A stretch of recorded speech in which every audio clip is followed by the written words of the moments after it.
Olá pessoal, meu nome é Thiago Eugênio e hoje eu vou compartilhar com vocês algumas estratégias e ferramentas para implementar uma oficina de games dentro da escola ou de qualquer outro ambiente de aprendizagem. E que tal se a gente falar sobre games dentro de um deles?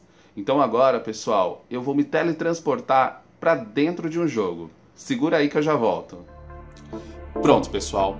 Agora literalmente eu estou dentro de um jogo. E é diante deste ambiente que a minha palestra ocorrerá. Eu não podia dividir a minha fala senão em outra coisa a não ser níveis, ou fases se preferir.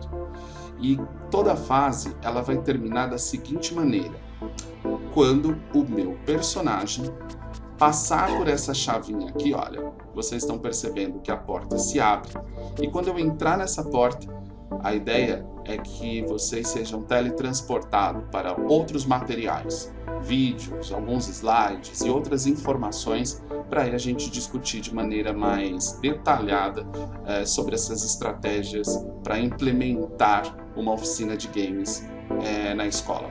Vamos começar? Vamos lá. Então vamos terminar o primeiro nível, que tem o objetivo de apresentar para vocês o Pinkman, que é o cenário que ocorre esse jogo. Bom, pessoal, se vocês querem trabalhar com criação de jogos, a primeira dica é: conheça diferentes tipos de jogos. Um dos melhores locais para fazer isso é a plataforma da Steam. A Steam é uma loja virtual na qual você pode fazer uma conta e utilizar o seu cartão de crédito para adquirir diferentes jogos. Jogos que são desenvolvidos por pessoas do mundo todo. E o mais legal, esses desenvolvedores, na sua grande maioria, é independente. São pequenos desenvolvedores. E o Pinkman é um exemplo deles. O Pinkman é um jogo brasileiro desenvolvido pelo Matheus Salles. E aqui eu estou mostrando para vocês algumas imagens do level design original dele. Tá? O Matheus gentilmente me cedeu os arquivos originais do jogo e eu modifiquei, né, colocando imagens e informações que não são nativas do jogo, tá? E criei um level design, obviamente, muito simples, sem grandes desafios, para o personagem não morrer e eu ter que voltar tudo de novo, tá bom? Então, pessoal, agora a gente vai voltar para a fase 2, na qual eu vou contar para vocês sobre algumas competências e habilidades que podem ser desenvolvidas dentro de experiências envolvendo a criação de jogos digitais. Eu entendo que toda ação educativa é intencional. E antes de iniciar qualquer projeto inovador, é importante saber uma coisa: quais os benefícios e as vantagens que a ação proverá. Pensa o seguinte: o que os estudantes ganham quando aprendem a criar games? Dito de outro modo, quais são as habilidades e competências que este processo de ensino e aprendizagem desenvolve? Então, as duas primeiras coisas que destaco é o seguinte: a criatividade e a autoria. Criar jogos requer imaginação e poder de abstração para subverter lógicas, leis e cenários conhecidos, para ir além e experimentar outras formas de enxergar o mundo. Criar games é criar meta-universos. E esse processo, pessoal, precisa de deslocamento do indivíduo. É um exercício contínuo de enxergar a realidade com outros olhos e o esforço para criar lógicas, regras, narrativas e cenários que muitas vezes não são conhecidos. Olhe para esta imagem da Ilha Baleia e faça um exercício de autorreflexão. Quantas ideias passam agora pela sua cabeça? Quantas histórias podem existir dentro dessa ilha? Quais seriam os habitantes dela? Observe o seu estado de fruição, de bem-estar e de possibilidades nascendo na sua mente. O espírito criativo é libertador e necessário para uma educação contemporânea que tanto clama por mudanças, que tanto critica o modelo fordista balizado na divisão de disciplinas e na transmissão pura de conhecimento. E é aí que eu entro e quero discutir com vocês a importância da autoria. Não há coisa mais bonita quando os olhos dos estudantes brilham, não é verdade? E eu não tenho muitas dúvidas que a estratégia mais adequada para se fazer isso é por meio do processo da autoria. É ali que o estudante se envolve e estabelece um vínculo de natureza emocional e assertivo com o que é produzido. O vínculo emocional, ele é bem diferente do vínculo transacional, aquele, por exemplo, em que o estudante apenas busca uma nota. O processo de autoria revela mais do que habilidades e competências, digamos, objetivas. Há uma coisa muito mais fina e gentil que ocorre. A revelação do lado subjetivo, da essência daquele estudante.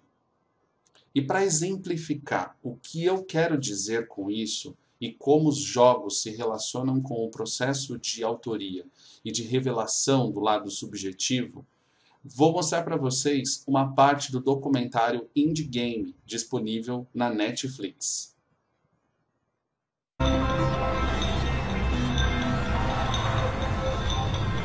Part of it is about not trying to be professional. Like, a lot of people come into indie games trying to be like a big company. What those game companies do is create highly polished things that serve as large of an audience as possible. The way that you do that is by filing off all the bumps on something. If there's a sharp corner, you make sure that's not going to hurt anybody if they bump into it or whatever. That creation of this highly glossy commercial product is the opposite of making something personal. I am determined to make video games, and I make video games because I can. I am very, very good at programming. I can still basically make something that expresses myself like a movie or something that I wrote. I can make that as a video game, and I have the full ability to do that. Things that are personal have flaws, they have vulnerabilities. I don't know, to me games are like the ultimate art form. It's just the ultimate media. I mean, it's the sum total of every expressive medium of all times made interactive. Like, how is that not? It's awesome. I want to be part of it. I want to have a say in what becomes of video games. If you don't see a vulnerability in somebody, you're probably not relating with them on a very personal level. So it's the same with a game design. My whole career has been me trying to find new ways to communicate with people, because I desperately want to communicate with people, but I don't want the messy interaction of having to make friends and talk to people because I probably don't like them. You know, yeah, when you make games and you put stuff up online and people like your stuff, or if they don't like your stuff, either way they're going to give you some kind of feedback in some way, and you have like this conversation. It's why a writer writes, I guess. You know, it's because they can. That's the most effective way they can express themselves, and a video game is the most effective way I can express myself.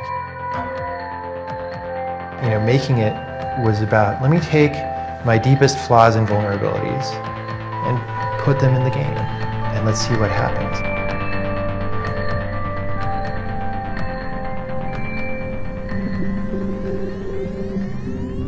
Outra habilidade que eu destaco é a organização e o planejamento. O fluxo de criação de um game, pessoal, envolve etapas. É necessário pensar no roteiro, nas regras, nas mecânicas, na arte, na interface, na tecnologia utilizada, dentre outras coisas. Mas mais do que pensar nessas coisas, é importante relacionar essas etapas. Sem um roteiro planejado, o trabalho de conceber a arte do jogo fica comprometido. Da mesma forma, as mecânicas. Um jogo de plataforma precisa ter seu level design, ou seja, o desenho da fase bem planejado para permitir que o jogador avance, mas que não seja tão fácil para transformar aquela atividade em algo entediante, nem muito difícil que frustre o jogador de tal forma que ele desista. É importante também pensar na organização pessoal do estudante, sobretudo dos arquivos que são gerados e armazenados no computador. Para ilustrar isso, eu compartilho com vocês uma postagem que eu fiz no Facebook, na qual eu deixo muito claro o que penso sobre a importância dessa habilidade. Eu vou ler para vocês. É o que eu falo. A ordem não precisa ser imposta. Ela surge pela necessidade. Percebo que eles estão mais atentos à organização dos nomes dos arquivos, das pastas, do desktop deles. Para mim, isso é um dos maiores ganhos desses processos de ensino e aprendizagem. Outra coisa que estão percebendo é sobre a importância da resolução de imagens, combinação de cores, organização da interface, tudo para criar uma experiência memorável para os seus jogadores. Então, nessa postagem eu deixo de forma bem explícita sobre o que eu penso, né, da importância da organização e de uma organização que nos parece bastante trivial, corriqueira, mas é muito importante, que é a organização dos arquivos que estão no nosso computador, os nomes que nós colocamos, a maneira como nós relacionamos as pastas, porque esse é um diferencial no dia de hoje. Achar a informação que você deseja requer um tempo, exige um tempo, um esforço cognitivo, e quando você tem uma organização e um planejamento de todas essas informações, claro que você consegue achar com muito mais rapidez e eficiência aquilo que você deseja. Criar jogos também favorece habilidades relacionadas ao raciocínio lógico. Afinal, programar requer noções básicas de programação e aplicação para resolver problemas e dar vida e corpo à narrativa. Nós vamos agora assistir um vídeo que ficou bastante famoso na web, no qual o presidente Barack Obama convida os americanos a produzirem um videogame ao invés de comprar um. Vamos lá? Hi, everybody.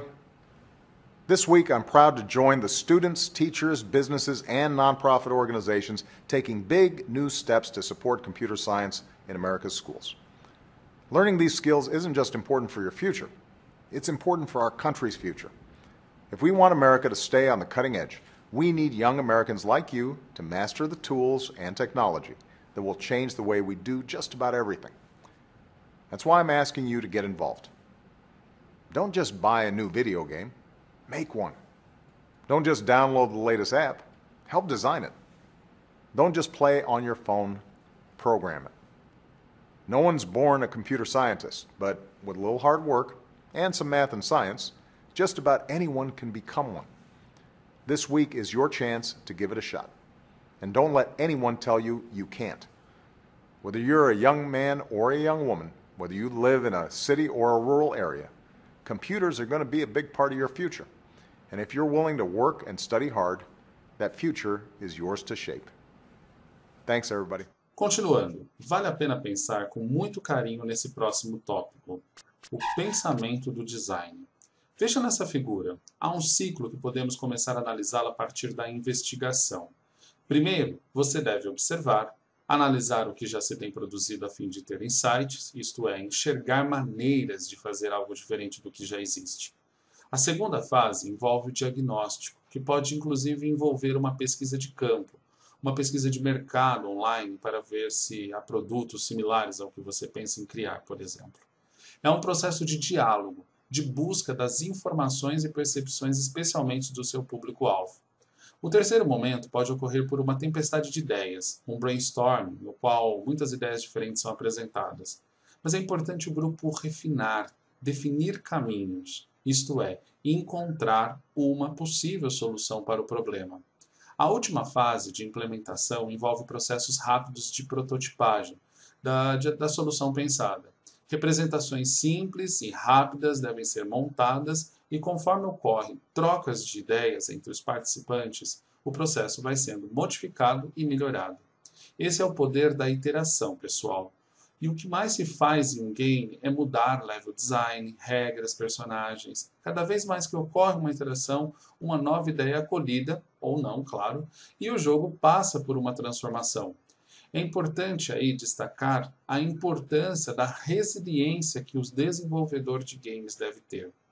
Agora a gente vai conhecer uma nova imagem, uma imagem que eu estou montando com base nas experiências que eu estou tendo na oficina de games do Colégio Bandeirantes. É uma oficina que tem, uma imagem que tem os mesmos quadrantes parecidos, mas é claro que está mais relacionadas com a produção, com o processo de criação de jogos. Vamos conhecer então.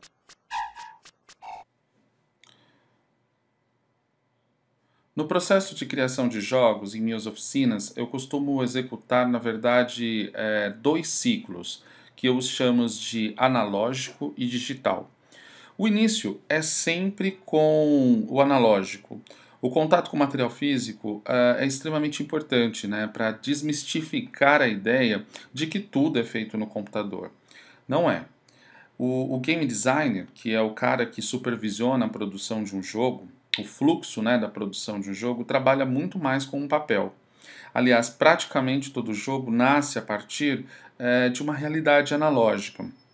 Então, dentro dessa linha, eu proponho atividades para eles observarem, jogarem, analisarem, criarem, modificarem e aperfeiçoarem suas criações em 6 aulas praticamente, tá?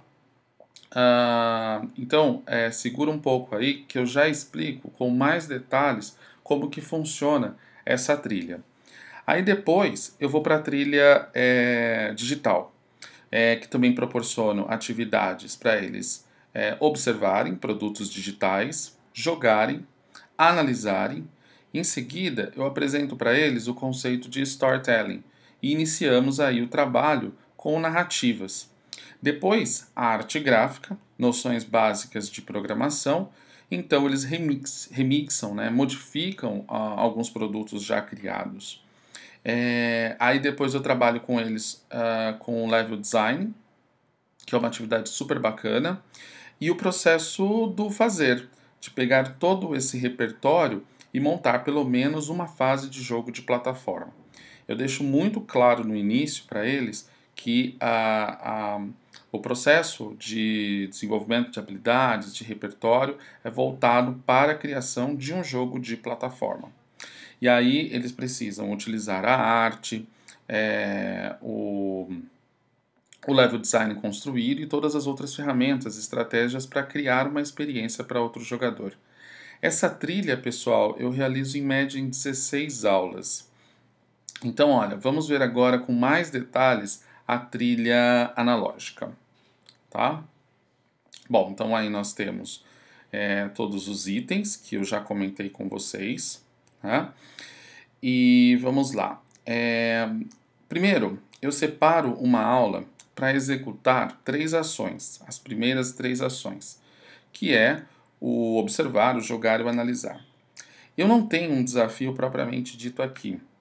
Eu geralmente faço uma roda de conversa, mostro vídeos e algumas possibilidades de criação. E, claro, apresento para eles alguns jogos analógicos, né? Já tentei montar um template visual com eles, mas olha, é um desafio enorme fazê-los parar de jogar e pular para o próximo item, né? O analisar, do criar para o analisar. Eu costumo levar alguns jogos simples de cartas ou de tabuleiros, como o Jogo da Vida, o Banco Imobiliário, enfim. Mas esses jogos, às vezes, demoram muito, né, para serem jogados. Então eu precisava conhecer bons jogos e jogos bem rápidos para testar melhor com os meus alunos. E olha, quem tiver dicas aí, pessoal, por favor, eu estou super interessado em melhorar essa experiência para os meus alunos. Essa aula eles adoram, eles ficam muito fascinados, o nível de energia é altíssimo, eles estão super engajados, mas de fato eu não consigo chegar no momento de análise que é muito importante, né? Depois eu vou explicar com mais detalhes como que funciona a oficina, mas de maneira bastante geral, eu tenho 100 minutos para executar essa atividade, então é um desafio enorme, né? Os alunos observarem, depois jogarem e analisarem ainda aqueles produtos. Bom, em seguida começa aí o processo de criação. Eu particularmente levo para eles uma temática específica, pois eu percebi, se eu não fizer isso, eles perdem muito tempo definindo algo. Então daqui a pouco eu ilustro com imagens esse processo e como seria esse desafio, tudo bem? Depois vem o modificar, que é muito rico, no qual eles devem mudar alguma regra ou mecânica do jogo anteriormente criado. E o resultado, pessoal, olha, é incrível. Já já também eu mostro para vocês. Por fim, o aperfeiçoar, que eu abro espaço para eles pensarem na seguinte questão: e se eu pudesse mudar algo? E aí eu peço para eles realizarem 3 mudanças, tá? Outra dinâmica que eu já testei foi a de trocar os jogos entre os grupos e cada um preenche uma ficha e entrega para o outro como se fosse um feedback. Também é um processo muito rico. Na trilha do digital, eu também inicio eu também inicio com as 3 palavrinhas aí iniciais do analógico, né? Eu inicio com observar, com jogar e com analisar. Eu costumo levar para eles, pessoal, emuladores de Super Nintendo e outros consoles, e olha, eles perdem a noção de tempo com os jogos. O ano que vem eu vou tentar algo diferente antes de propor o jogar. Eu pretendo lançar o desafio com base em algumas perguntas-chave, que eu preciso ainda mapeá-las, e pedir para eles responderem em grupo. As respostas, elas vão montar esse template visual que eu sonho em construir com eles. Eu construo em outros grupos e outros projetos que participo e o resultado é muito bacana. Mas na oficina de games tenho ainda alguns problemas para superá-los. Então, olha, para motivá-los a responder essas perguntas, porque né, é meio complicado, o cara tá lá jogando e tem algumas perguntas ali do lado, isso até compromete o processo de imersão que ele tem dentro do jogo. Mas aí, para motivá-los a responder, eu pretendo gamificar a ação. Olha que interessante, né, pessoal? Gamificar é diferente de jogos, né? Os jogos, eles são produtos fechados, eles têm regras específicas, tem um cenário delimitado, né? Tem um círculo mágico bastante delimitado e fechado. Eles têm um propósito específico, que está relacionado, lógico, com o próprio game. Já o gamification, a grosso modo, utilizando aí a definição de CARCAP, é o uso de mecânicas, estéticas e pensamento dos games para engajar pessoas, motivar ações e promover a aprendizagem em contextos de não jogos.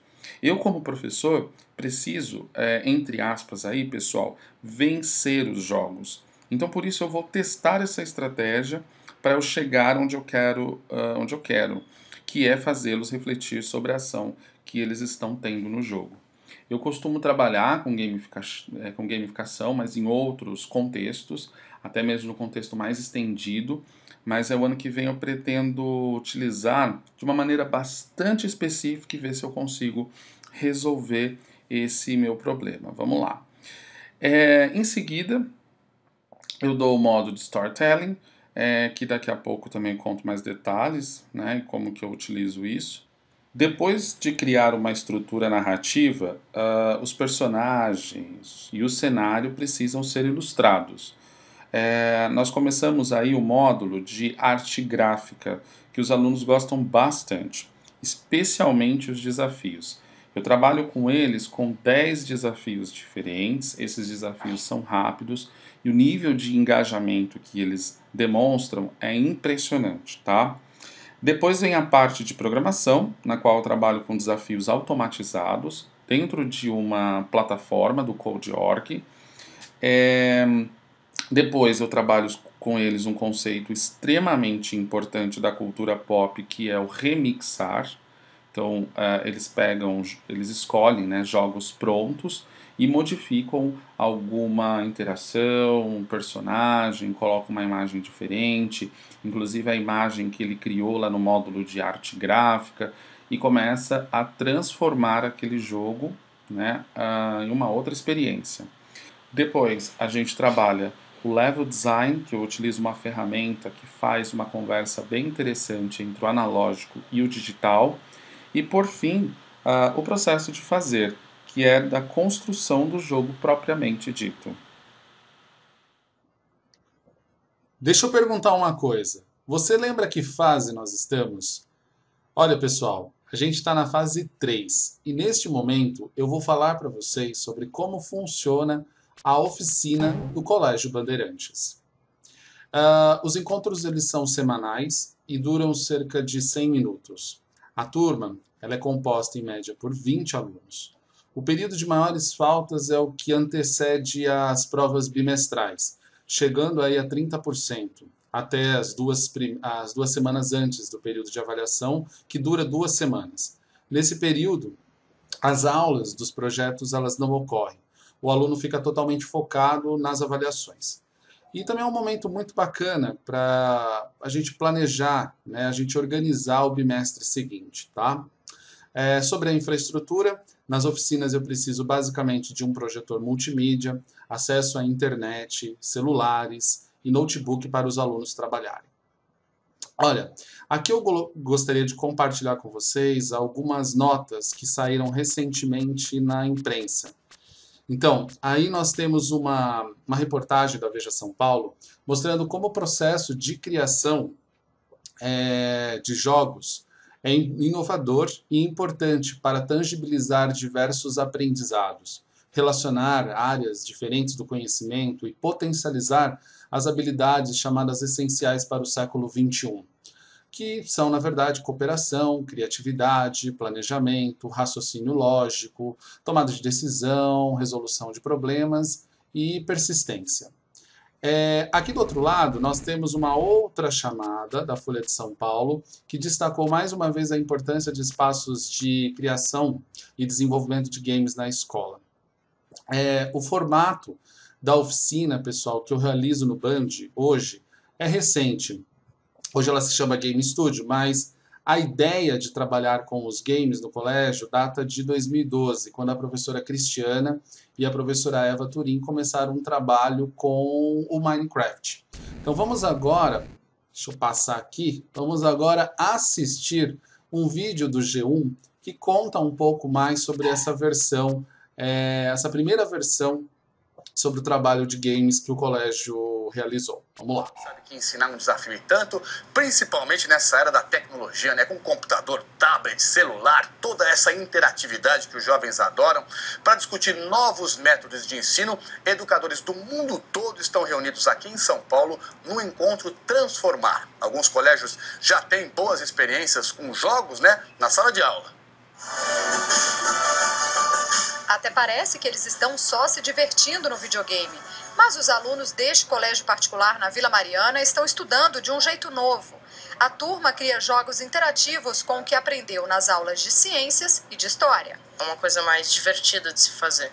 Você participa, você faz as coisas, você monta a aula. Aula em rede. Os estudantes do último ano do ensino fundamental interagem e participam de desafios no colégio virtual.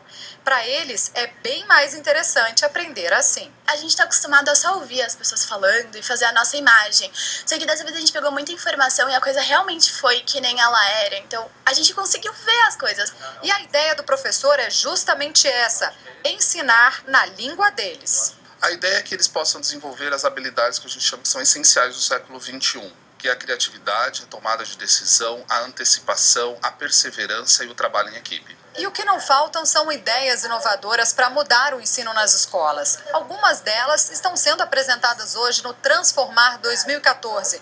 Especialistas do Brasil e de 5 países estão discutindo como melhorar a educação. Peter é o criador de um dos jogos para celular mais vendidos no mundo. Ele conta que no país dele, a Finlândia, a tecnologia faz parte do dia a dia das escolas. E essa experiência divertida e proveitosa pode ser repetida na rede pública do Brasil. Para os educadores aqui reunidos, a tecnologia é um bom caminho para conquistar o coração e a mente dos alunos. Você pensar hoje, praticamente todo mundo tem celular na mão, mesmo pessoas de mais baixa renda. Então, o investimento acaba sendo pouco, o conteúdo está disponível, a ferramenta para poder realmente disponibilizar isso da melhor maneira para todo mundo. Bom, pessoal, nós chegamos agora na fase 4, na qual eu vou compartilhar com vocês o fluxo de aula e algumas ferramentas que eu utilizo. Mas primeiro, a gente precisa entrar nessa portinha aqui, né? Vamos lá. Ixi, mas cadê a chave? Ixi, peraí. Ah, ela tá ali. Então vamos atrás dela, rapidinho. Aê! Bom, pessoal, a primeira aula é utilizada para receber os alunos, falar sobre como funcionará o curso e dar o pontapé inicial na trilha analógica. O objetivo da aula é colocar os estudantes em contato com alguns jogos físicos a fim deles adquirirem repertório sobre esses jogos e fazer uma discussão sobre eles. Então, é um momento de observar, de jogar e analisar. Há diferentes maneiras de se fazer isso. Eu costumo montar algumas estações com jogos diferentes e deixo o aluno mesmo se agrupar em volta de um determinado jogo, como eles quiserem. Aí dou um tempo limite para eles jogarem e peço para prestar atenção nas interações, nas mecânicas, né, em como que funciona o jogo, as regras. Mas, como eu disse anteriormente, os jogos que eu utilizo acabam sendo demorados demais. Então, quem já jogou, por exemplo, Banco Imobiliário, sabe muito bem disso. A pior parte, pessoal, é cortar a jogatina deles quando termina o tempo da aula, né? Realmente bate uma bad forte, eles ficam um pouco desanimados, mas aí não tem como, né? Aí, na segunda aula, o nível de energia continua bem alto, né? Eles já chegam na primeira aula bastante empolgados e esse nível de energia é mantido. Este ano, eu trouxe um desafio focado, bastante simples para eles. Então eu apresentei a imagem da Alice no País das Maravilhas e disse que ela desejaria ganhar um presente de aniversário, né? Então é bem simples, não tem segredo. São 2 frases, você dispara o comando e aí você dá um tempo limite para eles construírem esse presente. Então o desafio deles basicamente era em produzir um jogo analógico utilizando alguns materiais que estão aí mostrados na foto, tá? Então, com o auxílio desses materiais, eles tinham que construir um jogo, né? E aí ficava livre para fazer, para montar tabuleiro, para montar peças, enfim, do jeito que eles quisessem. Então, os materiais basicamente aí nessa mesa, pessoal, são o quê? Massinha de modelar, papel sulfite colorido, tesoura, cola, EVA, barbante, copinhos de plástico, copinhos de isopor, palitos de sorvete coloridos, tinta guache, lápis, tesoura, elástico, durex colorido, saco de plástico, giz de cera, dentre outros. Então você deixa disponível para os grupos e eu fiquei bem surpreendido, porque na verdade eles se envolveram bastante, eu fiquei bem surpreendido com o engajamento deles. Eu fiz até uma espécie de emociômetro durante a atividade, um painel que eles registravam as emoções deles, e aí deu para perceber um pouco que eles estavam sentidos, né? Predominou bastante a palavra felicidade, e observei como era bastante coerente esse registro deles com o nível de energia que eles estavam, o envolvimento deles no processo de produção dos jogos. Então eles realmente se envolveram nas atividades e o resultado foi este, ó. Então foram esses jogos que eles criaram, eles trouxeram a temática da Alice, então eles utilizaram ali, né, eles quiseram fazer um presente especial para Alice. Você observa aí nas pecinhas os naipes das cartas, né, as cartinhas envolvendo alguns drops do filme, no próprio tabuleiro, olha ali, Busca a Rainha Branca, Toque no Trilho, Mesa do Chapéu. Então eles trouxeram eles fizeram na verdade um remake do Monopoly, né, ou do Banco Imobiliário, com uma temática diferente. Foi bem interessante isso. Aqui tem um outro jogo envolvendo diferentes aves, né? Engraçado que este grupo ele começou já no jogo na loja, na primeira fase, na segunda aula do curso, a trabalhar com essas aves, e até hoje eles estão trabalhando, eles estão desenvolvendo de uma forma muito, muito interessante essa temática das aves que eles trouxeram lá na segunda aula. Aqui é um outro jogo, um pouco mais complicado, quando eles apresentaram assim, nossa, eu vi uma complexidade enorme de regras que eles montaram e ficou bem interessante esse produto.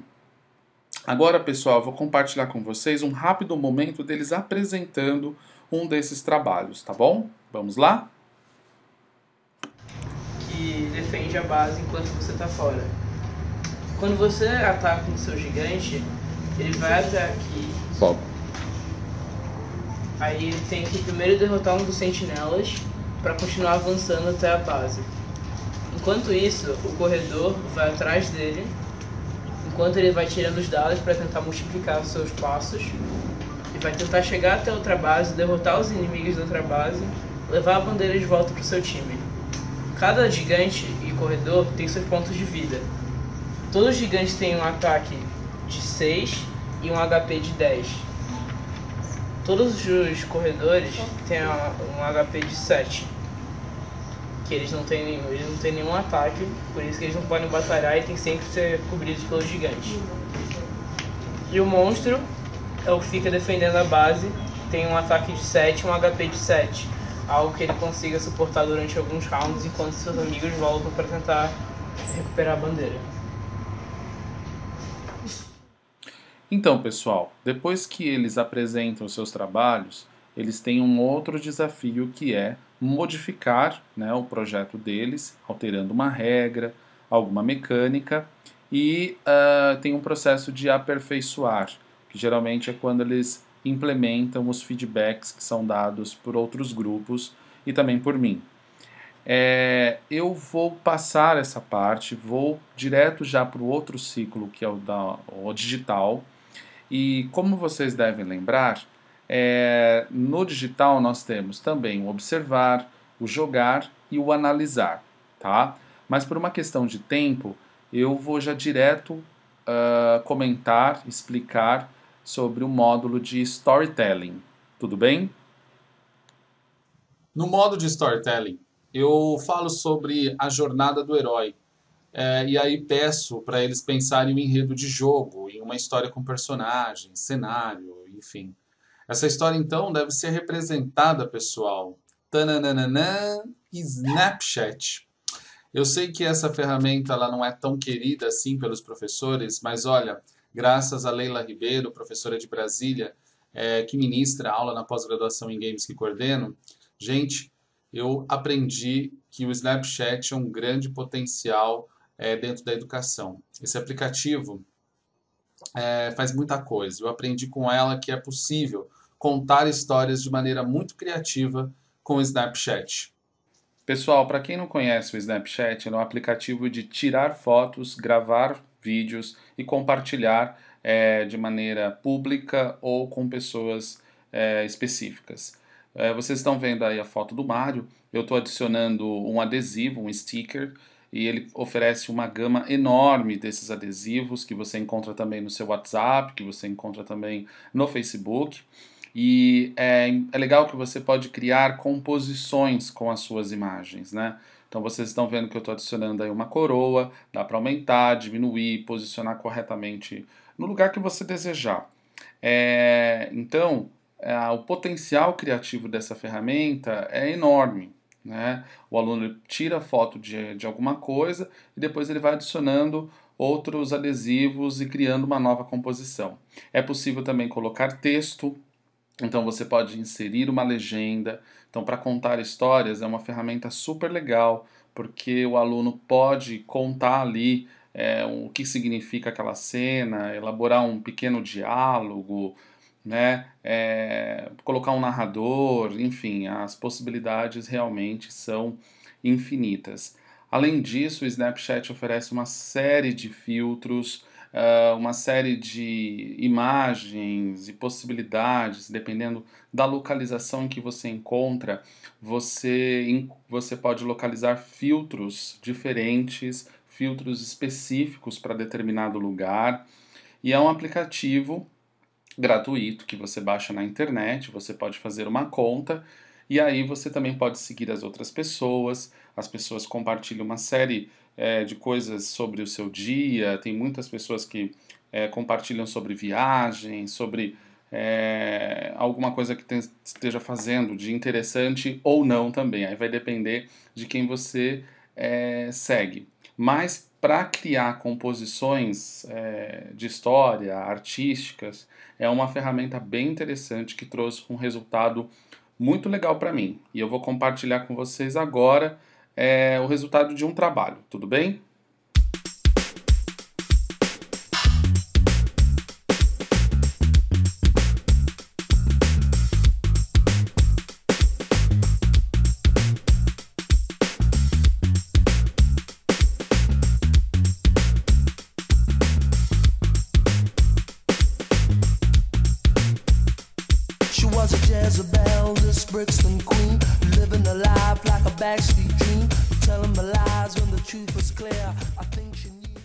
É importante eu dizer que antes do registro com o Snapchat, os alunos realizam todo um processo de prototipagem, como vocês podem ver aí nas fotos e no vídeo. Eles criam os personagens, vão criando o cenário, e aí a gente utiliza um estúdio muito simples, que a gente pega uma cartolina, dobra ela, faz um fundo infinito, e aí os alunos vão registrando as fotos. No módulo de arte gráfica, pessoal, eu trabalho com diferentes ferramentas, editores de bitmap e de edição vetorial, mas uma ferramenta que eu gostaria de apresentar para vocês é o Piskel. O Piskel, no Piskel você pode criar imagens em pixel art, e o mais legal, você não precisa baixar e instalar nada. Então você acessa www.piskel.com e aí você vai ter acesso a essa ferramenta. Nela você vai poder desenhar, né, com diferentes cores, com esses quadradinhos que representam o pixel. E olha só, eu estou criando aqui rapidamente um bichinho do Space Invaders, né? E mais do que desenhar, eu posso animar no Piskel, tá? Eu posso então criar um novo frame, como vocês viram, e aí com base no desenho original dele, eu posso, por exemplo, refazê-lo, né? E eu posso modificar os bracinhos, a posição dos braços dele.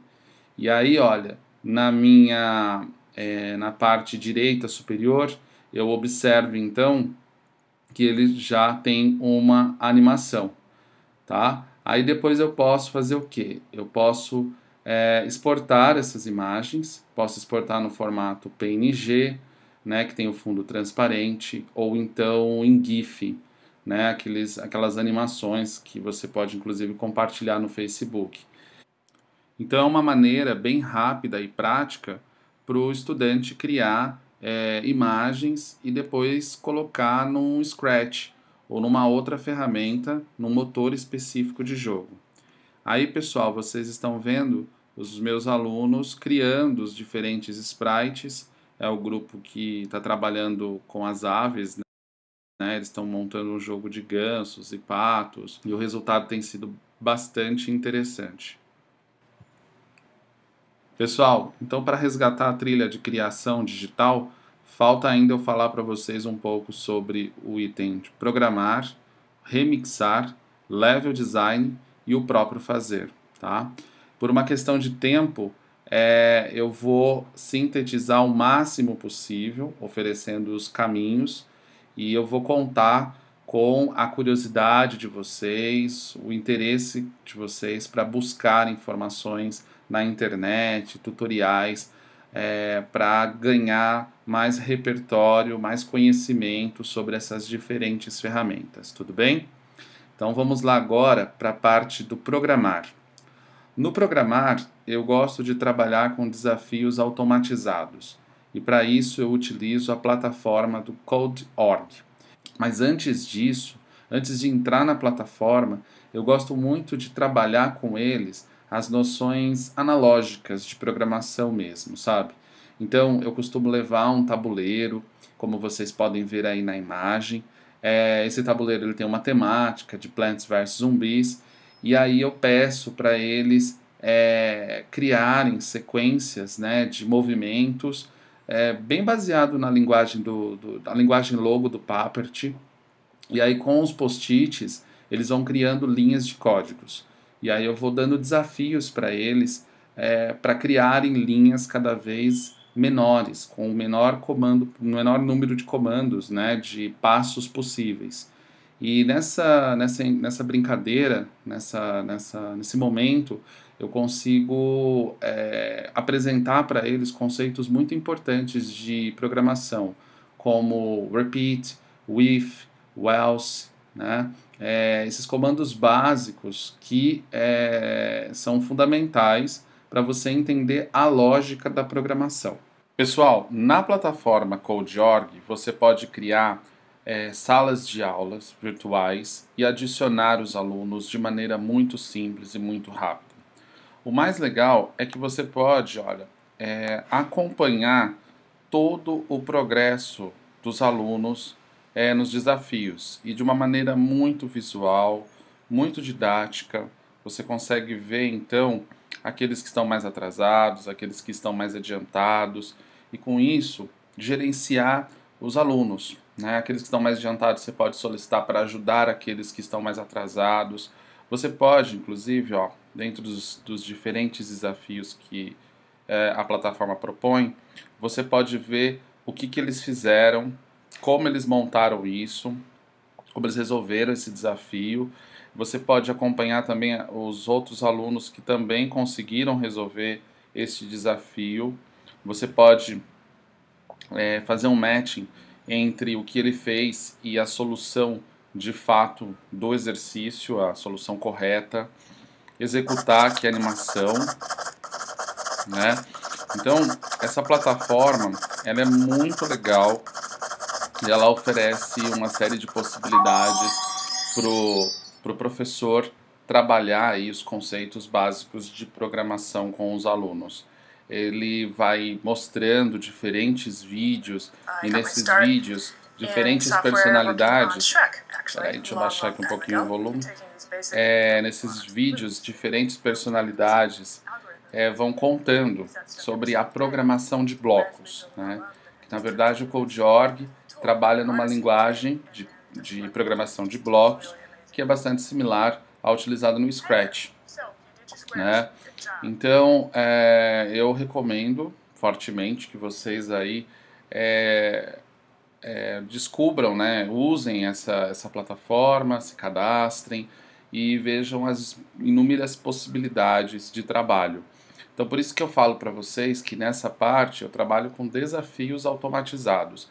Eu utilizo aquele tabuleiro, aquela atividade analógica para apresentar os conceitos básicos para eles e aí depois eles vão embora nesses desafios, eles contam com os vídeos, eles contam com a ajuda entre os pares e com a minha mediação para resolver esses problemas de lógica.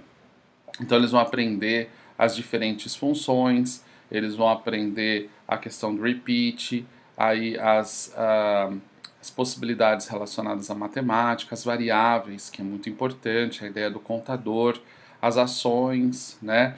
A ideia de avançar uma quantidade específica de pixels, né? Que pode ser modificada, enfim. Então, uma coisa muito legal é que todos os desafios, praticamente, eles são tematizados, tá? São temáticos.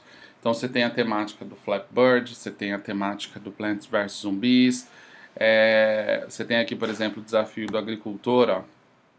Vou mostrar rapidinho aqui para vocês. No desafio do agricultor, ele tem aí um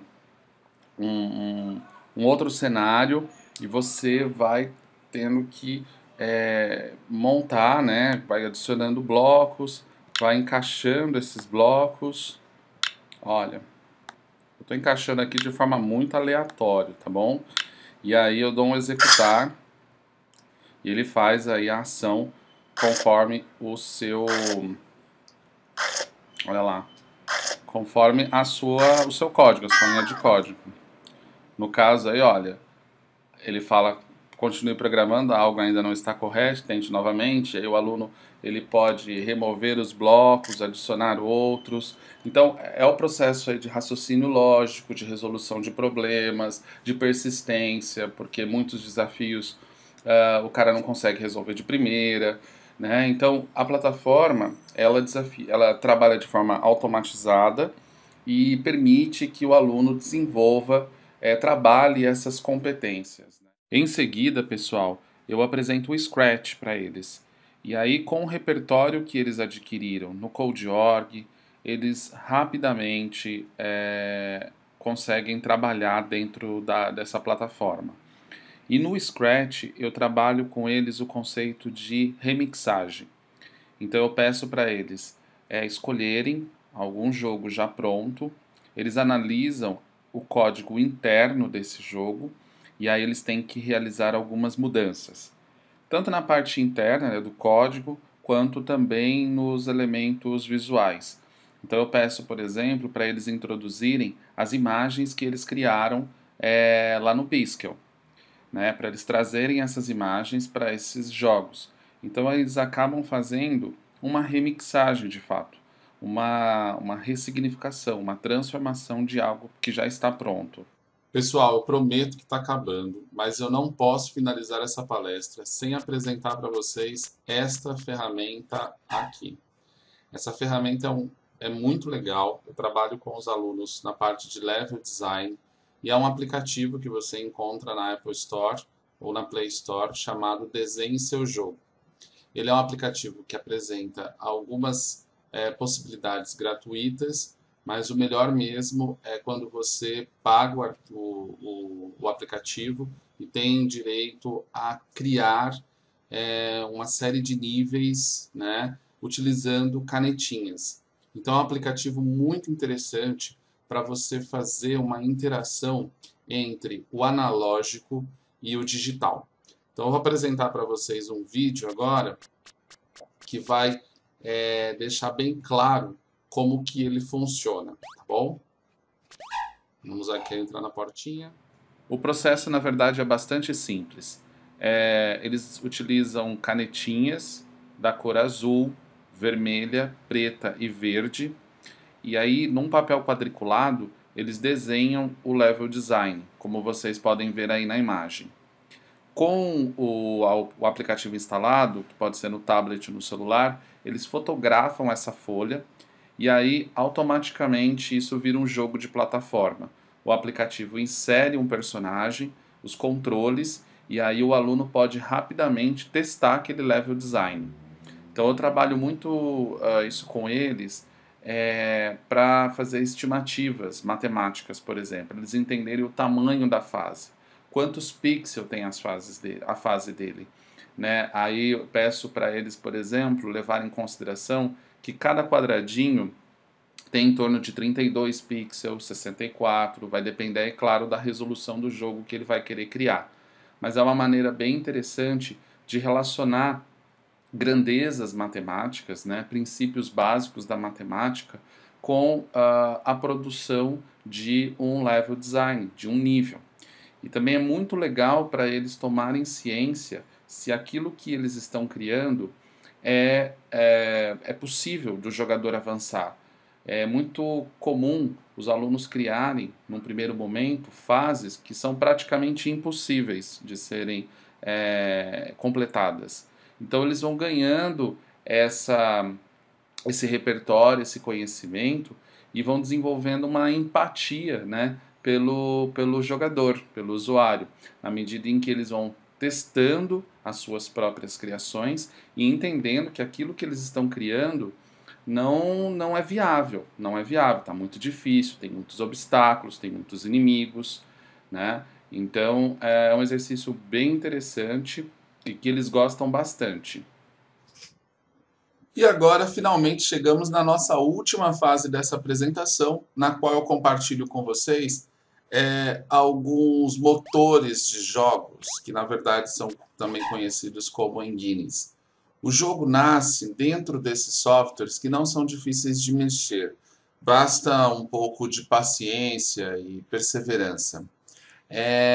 Nessa imagem nós temos aí 4 engines, da esquerda para a direita eu tenho o logo do Game Maker, o ClickFusion, a Construct 2, ou Construct 2 e o RPG Maker. Tá? Todas essas ferramentas, pessoal, são especializadas na produção de jogos 2D. Para jogos 3D é recomendável utilizar outros programas como o Unreal, Unity ou CryEngine. Para começar, vale a pena conhecer o RPG Maker. Tá?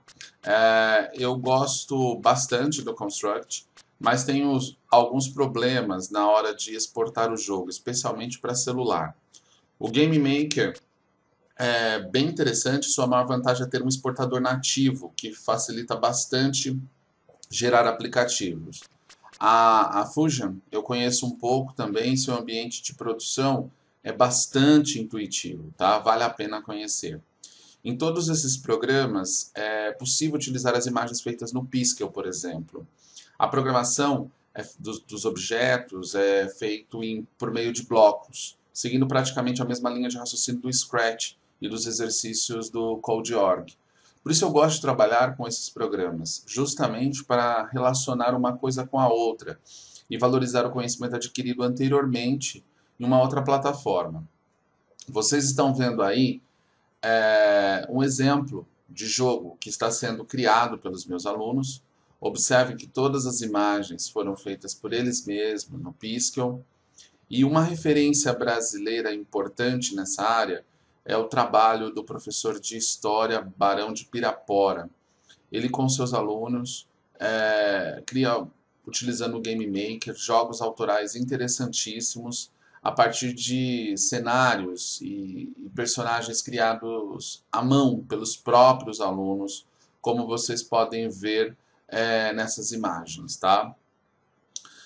Bom, pessoal, falar sobre essas engines e os processos que envolvem a criação de um jogo, propriamente dito, demandaria boas outras horas aí de palestra, mas o objetivo dessa apresentação foi justamente fornecer estratégias para ajudar a implementar um trabalho, de produção autoral com os alunos, focado, obviamente, na área de games.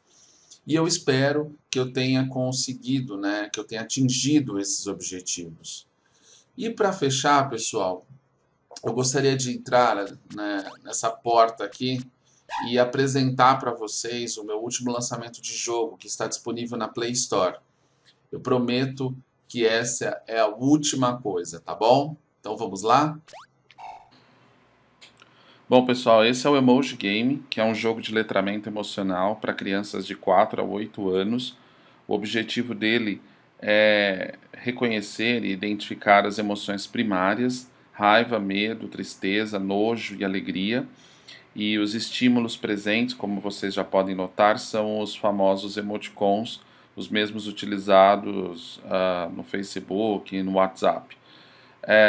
A ideia é que a criança, o jogador, enfim, ele colete carinhas felizes e se esquive de carinhas com outras expressões emocionais.